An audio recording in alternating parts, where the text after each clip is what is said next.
Welcome. If you've blocked someone on Telegram and want to unblock them on your PC, you've come to the right place.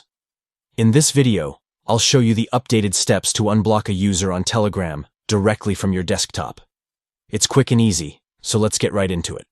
First, open the Telegram app on your PC. If you're not already logged in, simply sign in with your credentials, and you'll be ready to start.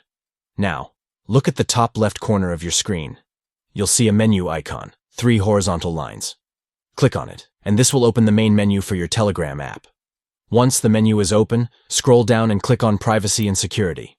This section lets you manage everything related to privacy settings, including who can message you and who you've blocked. Next, under the Privacy and Security settings, you'll see an option called Blocked Users. Click on this option, and it will show you a list of everyone you've blocked on Telegram.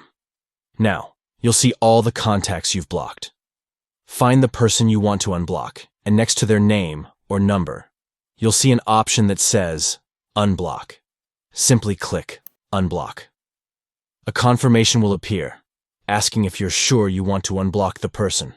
Once you confirm, they'll be unblocked and can send you messages again. Don't worry, Telegram won't notify them that you've unblocked them, so the process is completely private. And that's it. You've successfully unblocked someone on Telegram using your PC. If you ever need to block someone again, you can always follow these same steps in reverse.